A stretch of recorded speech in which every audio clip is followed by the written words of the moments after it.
Hello everyone, this is the ninth history tutorial video for class 9. We were doing the Russian Revolution.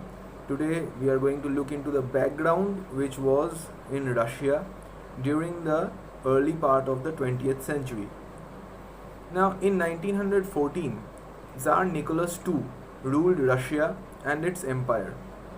Besides the territory around Moscow, the Russian Empire included current-day Finland, Latvia, Lithuania, Estonia, parts of Poland, Ukraine and Belarus. So many countries, many present-day countries in Eastern Europe was under the Russian Empire. It stretched to the Pacific Ocean. In the east, it stretched to the Pacific Ocean and comprised today's Central Asian states as well as Georgia, Armenia and Azerbaijan. So in the south, it comprised of the present day Central Asian countries like Tajikistan, Turkmenistan, Uzbekistan, and it also comprised of Georgia, Armenia and Azerbaijan. The majority religion was Russian Orthodox Christianity, but the empire also included Catholics, Protestants, Muslims, Buddhists. So it was an eclectic mix of religions and faiths which was held together by the Russian Emperor Tsar Nicholas II. At the beginning of the 20th century, the vast majority of Russian people were agriculturists. They were farmers. About 85% of the Russian Empire's population earned their living from agriculture. This proportion was higher than most other European countries. Russia was a major exporter of grain. Industry was found in small areas, in pockets. Prominent industrial areas were St. Petersburg and Moscow. These two important industrial towns were very prominent in the Russian Empire. Craftsmen undertook much of the production, but large factories existed alongside crafts workshops. So workmen, craftsmen, they worked in their own workshops as well as some of them worked under factories. Many factories were set up in the 1890s when Russian railway network was extended and foreign investment in industry was increased. Coal production was doubled and iron and steel output was quadrupled. During this period, coal production and iron and steel production, they rose rapidly.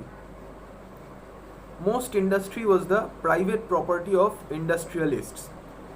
Most factories were private property of rich industrialists. Government supervised large factories to ensure minimum wages and limited work hours, but factory inspectors could not prevent the rules being broken.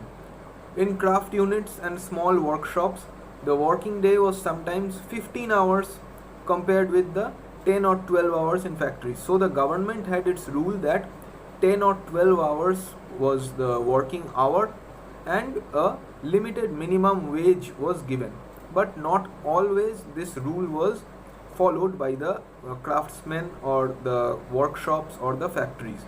Sometimes instead of 10 or 12 hours, work hours extended to 15 or 16 hours. Workers were a divided social group. Some had strong links from the villages they came from. Others had settled in cities permanently. Workers were divided by skill.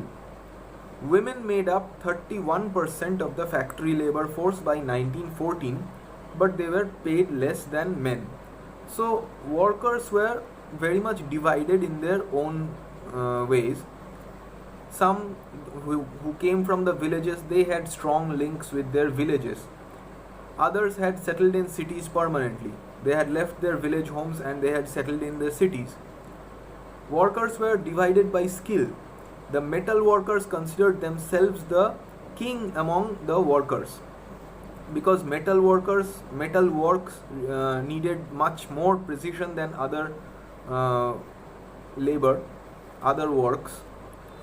That is what the metal workers thought. So they considered themselves as kings among the metal workers, among the workers actually. Women made up 31% of the factory labor force women made a considerable amount of workforce in the labor camps, but this division proved that women were paid less wages than men. Men were paid higher wages, and women were getting only half of the wage, or even 1/3 of the wage the men were getting. So despite divisions, workers sometimes united to strike when they disagreed with employers about dismissals or work conditions. So sometimes there were clashes between the workers and the factory owners, the workers and the industrialists. In these occasions where there were clashes or disagreements, the workers united and they together went on strikes. They stopped working. These strikes took place frequently in the textile industry during the 1896 to 1897 year, and in the metal industry during 1902. So these 2 years were recorded as the highest number of strikes which took place during these 2 years in the metal industry in 1902, and in the textile industry during 1896 to 97. Why was strikes? Because the workers disagreed with the factory owners, their employers, about working conditions. They wanted better working conditions, they wanted better wages, and probably these opinions, these wants, these needs, they were not looked after by factory owners. So clashes became inevitable and the workers went on strikes frequently.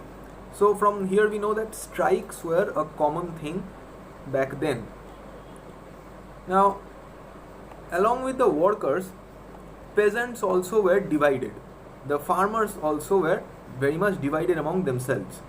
They were also deeply religious, but except in a few cases, they had no respect for the nobility. Nobility, that is the aristocratic landowners on whose lands they worked.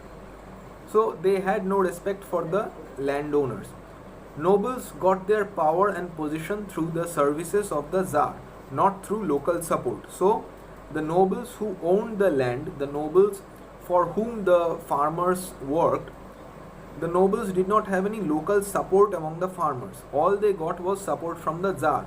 The Tsar himself appointed these nobles to look after lands as appointed landholders, but they enjoyed their power and position through the service to the Tsar.